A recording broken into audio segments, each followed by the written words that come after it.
அடிச்சுக்கிட்டு வெட்டி மடிச்சுக்கிட்டு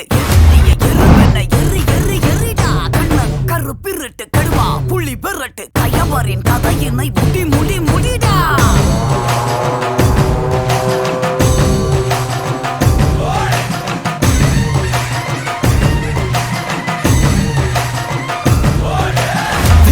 ரூபா கொண்ட கொல சாமி வந்துருச்சே பக கொல நடுங்க.